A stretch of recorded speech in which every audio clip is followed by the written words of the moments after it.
4 mars 1984. On ne soupçonne pas, personne, je dis bien personne, sauf les mourants.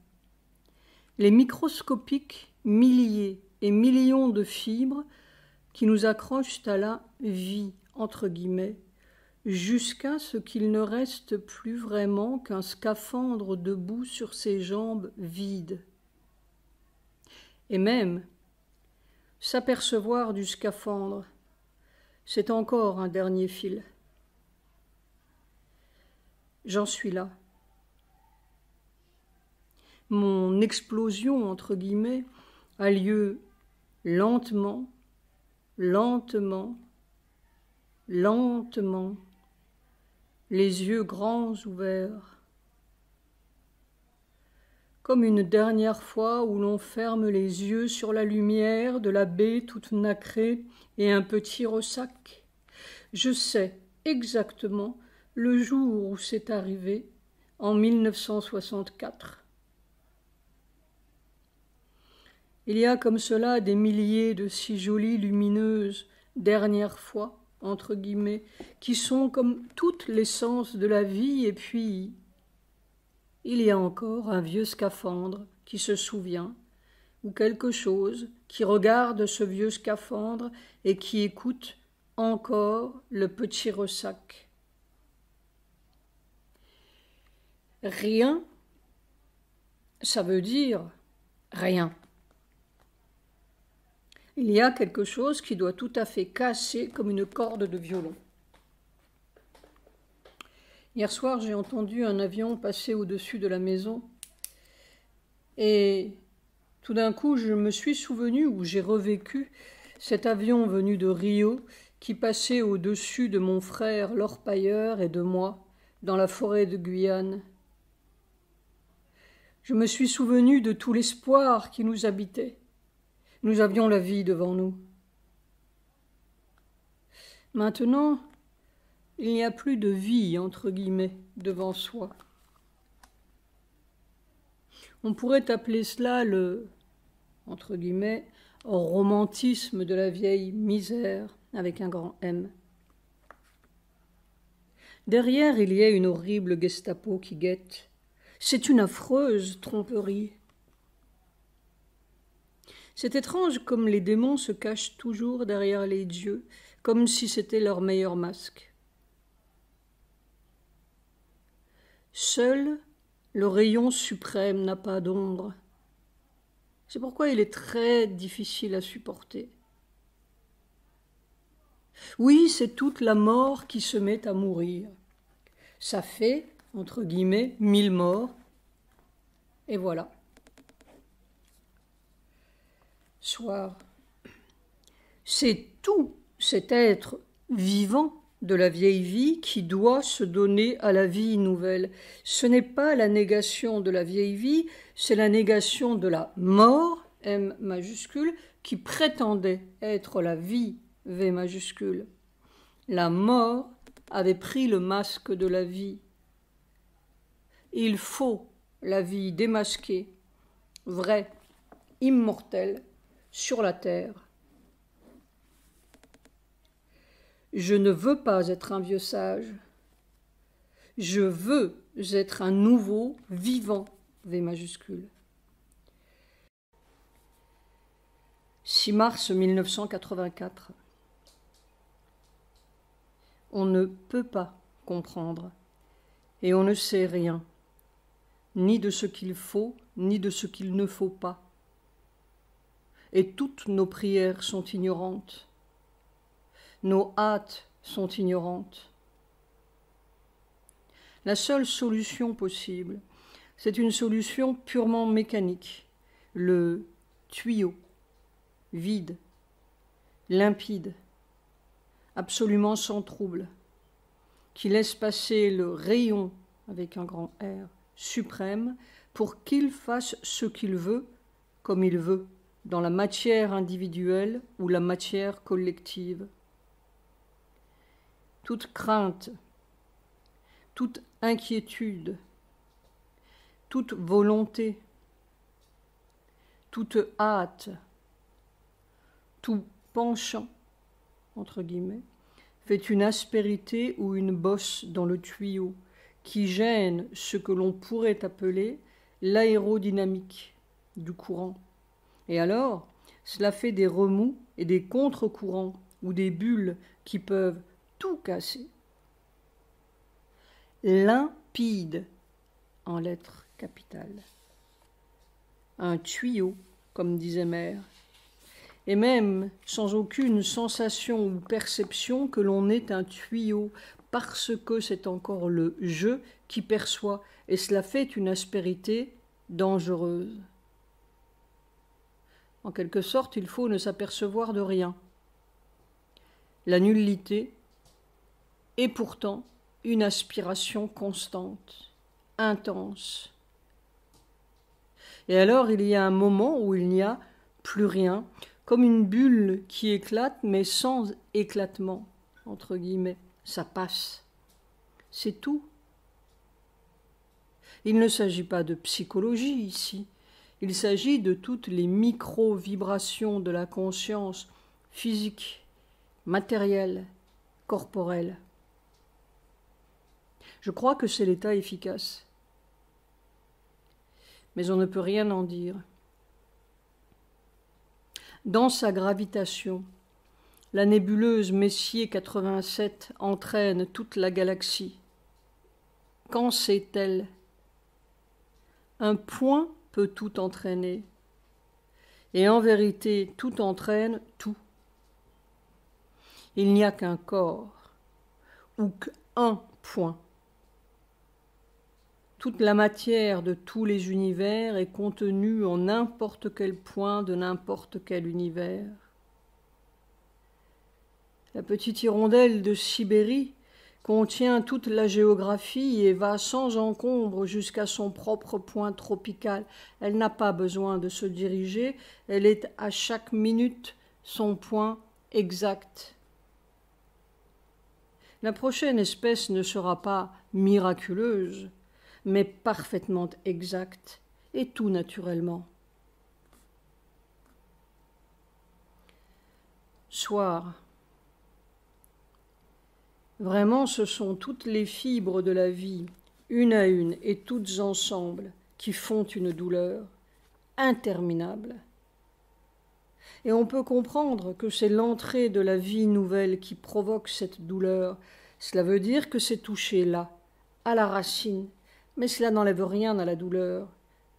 Et cela n'en finit pas. Quand le nouveau-né commence à respirer l'air humain, cela doit lui faire mal partout, dans toutes les fibres, non? Probablement le fait de regarder le phénomène complique. Je me souviens que tout petit, pas bébé, mais vers 4 ou 5 ans peut-être, la première fois que l'on m'a séparé de ma mère. D'abord, j'ai commencé par me cacher sous la table de la salle à manger, pensant que l'on ne me retrouverait pas là. Point d'exclamation entre parenthèses. Puis on m'a mis dans la voiture du frère de ma mère, et nous avons roulé toute la nuit jusqu'à la Beurvrac. Eh bien, j'ai hurlé pendant des heures. Je regardais tout le temps ce petit voyant rouge sur le cadran de la voiture, et je hurlais, hurlais. Je sens encore mon hurlement. Mais j'avais mal. J'avais physiquement mal. Qui peut comprendre cela? Le souvenir est resté si vif, dans la sensation même, 55 ans après. Je ne peux pas décemment hurler à 60 ans, quoique cela soulagerait peut-être. Mais la sensation de ce mal est très analogue à celle que j'avais sur la route de la Beurvrac. Seulement, j'ai mis une nuit à digérer mon mal au lieu de tant de jours et de jours. C'est peut-être plus à la racine, plus dense aussi, à la limite de l'insupportable. On aimerait bien que ça se passe dans le sommeil. 7 mars 1984. J'ai passé 2 heures de temps ce matin à me mettre en état de mort. Plus tard, j'expliquerai, point d'interrogation entre parenthèses. C'était long, minutieux et sans vacillement. Les règles du jeu terrestre sont si terribles. Vision. Nuit du 6 au 7 mars. Je devais subir une triple opération. Je passe la première. On me met du mercurochrome sur tout le corps. Après-midi, une révélation. Toutes les positions sont renversées. C'est Mère qui prie en moi, en lettres capitales. Ça change tout, ça rassure tout. Elle sait ce qu'elle fait, elle sait ce qu'elle veut, elle sait ce qu'il faut. J'étais au bord de la culbute. Soir. J'ai mis si longtemps à comprendre corporellement, dans ma peau, le sens de cette bizarre vision que j'avais eue, où Sri Aurobindo tenait une photo de mère sur sa tête, puis me la passait. Sujata m'avait dit « Ce que Sri Aurobindo tient sur sa tête, c'est ce qu'il adore. Il vous donne une présence de la Mère suprême. » 8 mars 1984. Toujours à la limite de l'éclatement. On a la sensation qu'il suffirait d'un micromilligramme de plus pour que tout claque. Et puis ça ne claque pas. Et ça continue. C'est très difficile. On pourrait dire que c'est chaque cellule qui est mise à l'épreuve de la foi divine. Foi égale vie. Non-foi égale tu claques. C'est comme cela. Claquer égale exactement comme les petits ballons dans les foires, quand on les gonfle un peu trop. On ne sait pas si c'est un apprentissage de la vie nouvelle ou un apprentissage de la vieille mort. C'est presque équivalent. Le seul soulagement, c'est quand je vais marcher dans la forêt, ou quand j'arrive à dormir, et encore, pas toujours. Soir. Vision. La nuit dernière, du 7 au 8, j'ai vu Sri Aurobindo. Il était allongé par terre, à même le sol, très tranquille. Il y avait un enfant près de lui qui jouait. Je voyais l'immense chevelure de Sri Aurobindo déroulée par terre. Sri Aurobindo devait être immense, mais cela paraissait tout naturel. Des cheveux châtains, avec un peu de doré dedans. Note de bas de page, de cette couleur-là, on dirait plutôt mère, mais c'était comme Sri Aurobindo. Puis j'ai vu l'enfant qui s'amusait à marcher dans les cheveux de Sri Aurobindo. Une véritable forêt. Note de bas de page, c'était plutôt comme un fleuve très lisse et onduleux qu'une forêt. J'étais choqué, et c'est ce qui a retenu mon attention, choqué ou plutôt surpris. Mais l'enfant avait l'air d'un tome-pouce dans cette immense chevelure. Je ne sais pas quel âge il pouvait avoir, pas un bébé, un enfant. Il était très blanc, comme du lait. Je me demande ce que cela veut dire. J'ai pensé après à ce fameux aphorisme 76 de Sri Aurobindo, mais je ne sais pas. Après cela, je suis allée à l'ashram par un immense corridor jaune. J'ai déniché Kunuma, qui se cachait derrière un rideau jaune, et je l'ai tiré par terre. Je ne sais pas pourquoi, parce que je ne pense jamais à tous ces gens. Il était terrorisé. Puis j'ai vu, littéralement, une meute de gens de l'ashram qui se jetaient sur moi. Ils étaient déchaînés. Je m'enfuyais à travers cet immense corridor. Quel est cet enfant blanc? Aphorisme 76. L'Europe se vante de son organisation et de son efficacité pratique et scientifique. J'attends que son organisation soit parfaite. Alors un enfant la détruira. Vision de Sujata. Je me souviens que très peu après le départ de mère, Sujata m'avait vu une fois sous terre avec mère. Et mère avait près d'elle un enfant qu'elle me confiait comme si j'étais son précepteur. S'agit-il du même enfant? Je suis totalement épuisée. Nuit. Ô Seigneur, quelle grâce que tu sois là, quel espoir. 9 mars 1984. Cette vieille douleur, aussi vieille que la vie, c'est tout à fait cruel. Mourir ne sert à rien. Alors on répète « Ô Seigneur, ô Seigneur, ô Seigneur », comme un mourant qui n'arrive pas à mourir.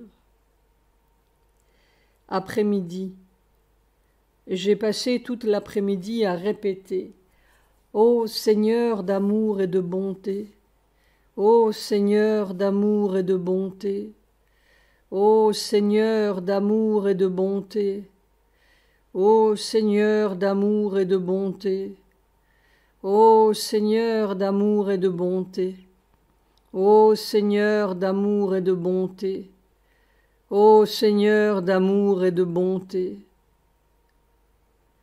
Et c'est la seule réponse à toutes les cruautés et à la mort.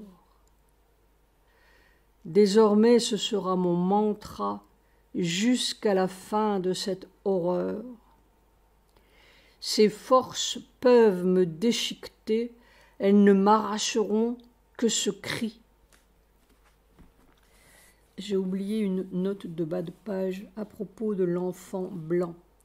Blanc, je veux dire comme du lait, pas nécessairement comme un Européen. C'est peut-être symbolique. 11 mars 1984. J'étais tellement épuisée ce matin. Je me suis assis tout de même. Et tout d'un coup, un souvenir a jailli dans ma conscience, avec une vivacité et une force tout à fait poignantes, comme si c'était là. C'était dans les camps de concentration.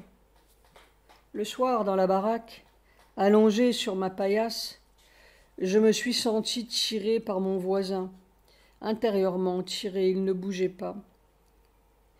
D'habitude, on ne s'occupait guère de ses voisins, et la mort était l'affaire de chacun. On avait déjà assez à faire pour survivre. Je me suis penchée vers lui. Il devait avoir 20 ans comme moi. Je lui ai demandé « Ça ne va pas ?» Il m'a regardé quelques instants, avec des yeux d'ailleurs, et il m'a dit d'une voix douce, comme un enfant, « Il y avait des prés. Et puis tu diras à ma mère,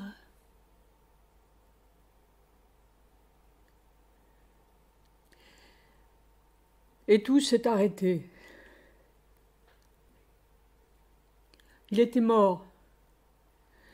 C'était à Mauthausen. Il y avait des prés, et tu diras à ma mère. C'étaient les dernières racines de la vie, ses prés et sa mère. On dirait que je suis à cette racine-là.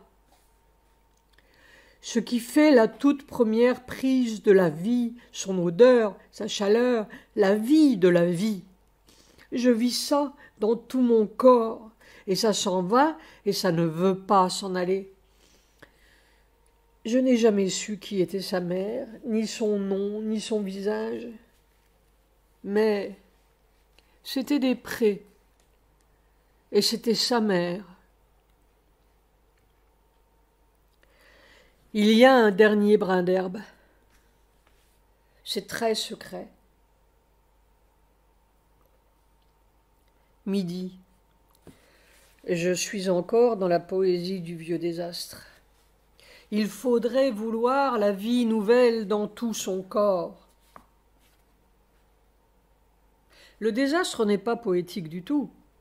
On l'a déshabillé, un SS a écrit son numéro sur sa poitrine avec un crayon à l'encre, et on l'a emmené au four. Il ne faut plus mourir. Donc il ne faut plus vivre de cette façon. Les SS, eux, étaient très poétiques. Dans leur registre, ils vous marquaient NN, Nacht und Nebel, nuit et nuages.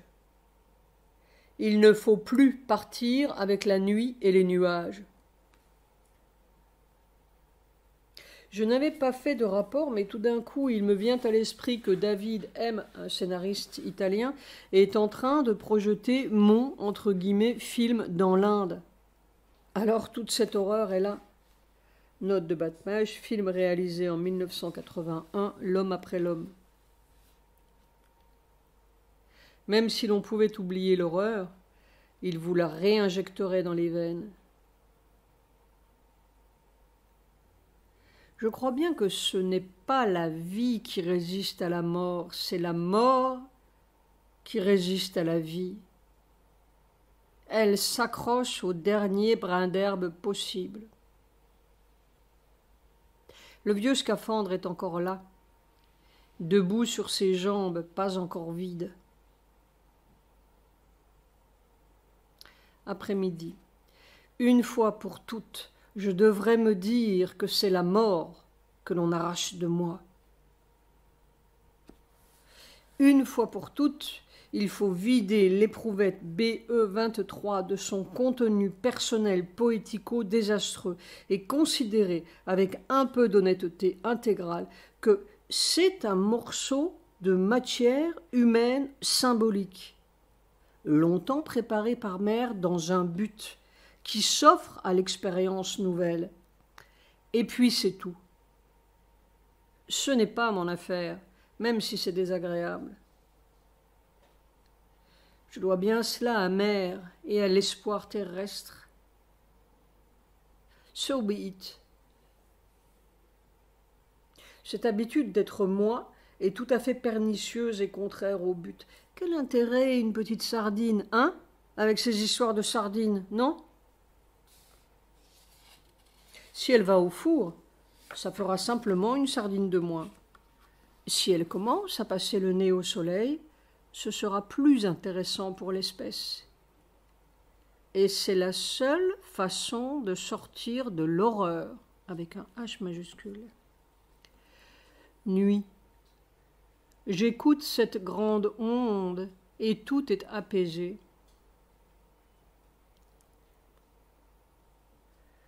Le 12 mars 1984. C'est fantastique.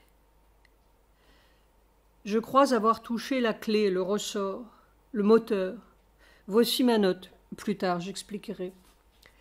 La puissance d'agonie se renverse et devient la puissance de succion de la vie nouvelle. Il faudrait savoir si ça dure. Autant dire que la puissance de la mort même devient le levier de la vie nouvelle. Il faudra voir si c'est supportable longtemps. Je veux dire, sans désorganisation complète.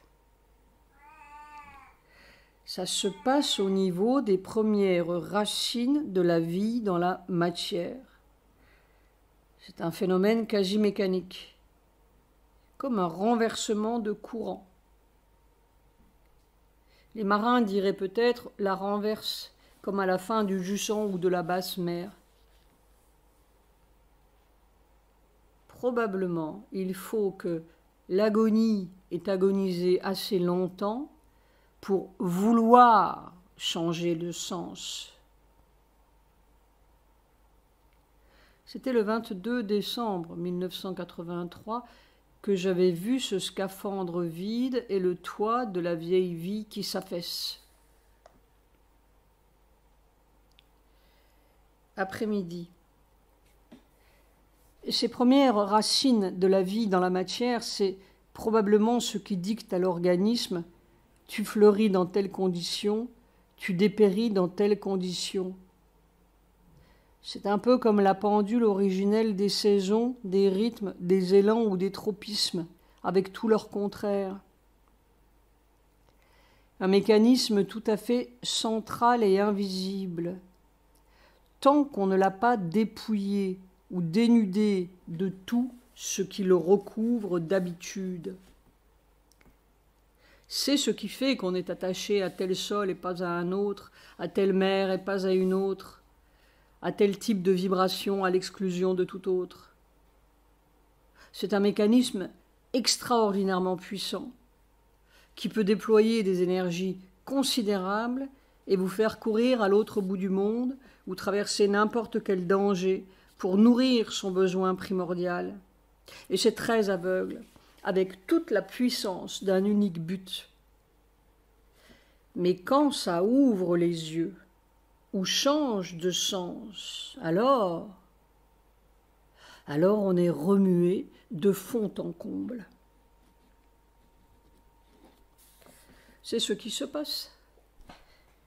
C'est probablement ce qui règle tous les « tu peux » et « tu ne peux pas » dans la vie du corps. C'est presque un mécanisme hypnotique ou hypnotisant. J'ai étudié cela sur le vif. Il y aurait beaucoup à dire. Mais il faudrait d'abord voir si cela dure. Il peut se cacher pendant 50 ans ou être subjugué par d'autres mobiles ou d'autres forces, mais il finit toujours, enfin jusqu'à présent, par avoir raison et par retourner à son but. On pourrait dire fatal. C'est comme le lieu choisi de sa mort. Ce qu'on appelle mutation est peut-être bien une rupture dans ce mécanisme-là. D'habitude, sous l'effet d'un traumatisme extérieur, on meurt ou on mute. En fait, on devrait dire, ce n'est pas ce qui détermine les conditions de la vie, mais ce qui détermine les conditions où l'on meurt, où une espèce quelconque meurt. C'est le cercle de mort de l'espèce, quelle qu'elle soit. En dehors de cette limite, tu meurs. Nous voyons les choses à l'envers. Nous prenons toujours la mort pour la vie. Alors nous disons, ce sont les conditions de la vie. Mais non, ce sont les conditions de la mort. Mais alors la puissance de ce renversement de courant, c'est fantastique. Ces milliers et ces millions de fibres de douleur plantées dans la matière et qui agonisent parce qu'on leur arrache ce qu'elles croyaient être la vie. Tout d'un coup, cela fait 1 million de micro-puissances qui crient vers le soleil avec la même intensité qu'elles appelaient la mort, qu'elles croyaient être leur vie. C'est la même puissance retournée. C'est comme la mort qui change de sens. C'est la même puissance aveugle et qui n'en démord pas, comme l'on dit, mais elle ne démord plus du sens nouveau. Elle peut être aussi obstinée vers la vie nouvelle qu'elle l'était vers la mort.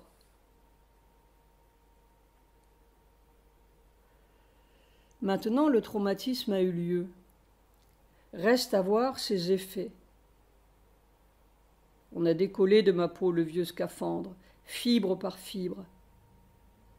Maintenant, reste à voir quel genre de corps il y a là-dessous. Oh, mais tout d'un coup, je pense au Rig Veda. Il a fendu en deux l'obscurité comme l'on fend une peau de bête pour qu'il puisse étaler notre terre, notre corps, sous son soleil illuminateur. 5,85,1. Je note bien que quand il parle du corps, les rishis védiques disent « notre terre ». Et en effet, dans un corps, c'est toute la terre qui est là. Il savait. Ce n'est pas que l'on doive mourir pour arriver à la vie nouvelle. C'est la mort qui doit changer de sens. Soit tout le processus, en fait, est un processus de découverte. Il faut découvrir, mettre à nu les racines invisibles. C'est la terrible stratigraphie, jusqu'à la dernière couche. Alors, on y est.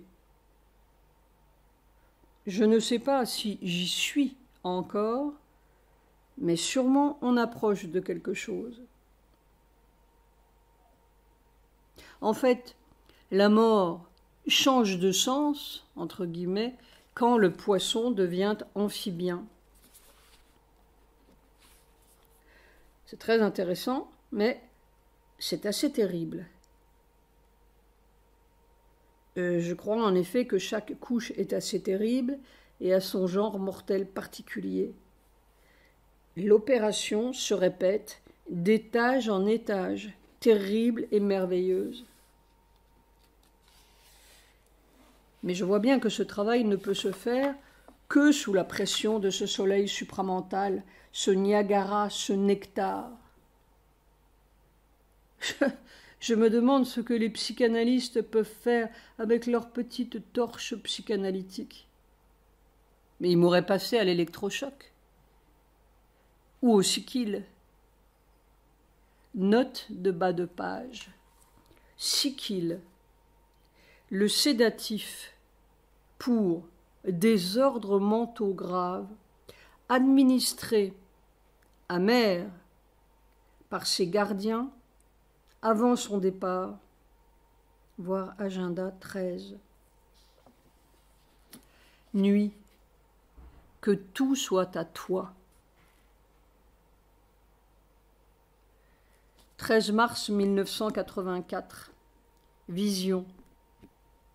Cette nuit, du 12 au 13, à un moment, je me suis vue en train de passer de l'alcool pur sur tout mon corps avec un bout de coton blanc. Je sentais la brûlure, c'est ce qui a éveillé mon attention.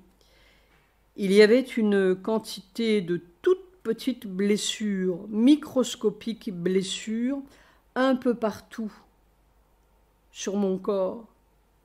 Elles étaient à peine visibles et sans sang, mais c'était blessé, comme de toutes petites déchirures. Mais ce qu'il y a de curieux, c'est que dans la nuit du 6 au 7 mars, je ne l'avais pas noté parce que je n'en comprenais pas bien le sens, j'avais simplement noté la date et le fait sur un bout de papier. Je m'étais vu faire exactement la même opération, avec du mercurochrome. Je passais sur tout mon corps du mercurochrome avec un bout de coton, mais ce coton semblait rouler entre mes doigts et j'avais beaucoup de mal à étaler partout le mercurochrome. C'est-à-dire que cette fois-ci, l'opération serait mieux réussie et j'aurais trouvé le vrai remède. Point d'interrogation entre parenthèses. Il fallait de l'alcool pur. Mais c'était tout le corps qui était blessé aussi, dans la nuit du 6 au 7. Et les blessures étaient également microscopiques, quasi invisibles. Il y a une sollicitude qui me montre exactement, on pourrait même dire picturalement, les choses et la situation. On m'avertit même d'avance. C'était le 19 janvier que je m'étais vue en train d'enlever de grands lambeaux de peau, il y a presque 2 mois. Well, les opérations sont longues. Je comprends de mieux en mieux pourquoi cette nuit-là j'avais tant hurlé sur la route de la Beurvrac. Mais ce ne sont pas, maintenant, seulement des fibres maternelles que l'on arrache, à moins de prendre la mère au sens large. Ce sont toutes les fibres avec la vieille terre maternelle, le vieux terreau évolutif. Même une toute petite plante a des milliers de radicelles. Toute une zone commence à s'éclaircir. PS. En fait, j'ai commencé à découvrir la mort quand j'ai commencé à découvrir les racines de la vie. Après-midi. Je ne sais pas ce qui se passe, mais c'est bizarre. Il faut une grande foi dans le corps, un état de nullité corporelle, et là-dedans la puissance s'empile et s'empile. Tout est comme creux, sans sensation, sauf à l'arrière-plan, le corps sent qu'il est à la porte de la mort. Mais il s'abandonne complètement. À la porte de la mort, entre guillemets. Simplement, il sent, à n'importe quel moment, ça peut arriver. C'est la seule sensation diffuse dans cette nullité. C'est étrangement creux, nul, et la puissance s'empile et s'empile presque indéfiniment. Ça va du bleu clair au bleu foncé. Aucun sentiment, sauf quelque chose qui dit ou qui sait « c'est toi ». C'est à toi. Mais on dirait qu'il n'y a plus, entre guillemets, rien qui vit dans le corps. C'est bizarre. C'est étrange. S'il n'y avait pas cette foi au fond, ou cette connaissance, ce serait inquiétant. Soir. C'est curieux. Pour le corps, tout ce qui n'est pas habituel, c'est la mort. Alors, on peut l'habituer à des doses de plus en plus inhabituelles, mais chaque fois qu'une nouvelle dose ou un nouvel état inhabituel arrive, il se dit « Ah, c'est peut-être l'éclatement », mais sans protester. On ne peut pas dire que ce soit plaisant. Mais ce n'est plus l'agonie de ces derniers mois. Quelquefois, je me dis, à quoi bon toutes ces notes? Si on débouche quelque part, ça pourra tenir en 2 lignes. Et si on ne débouche pas, well, autant en emporte le vent et les champs morphogénétiques.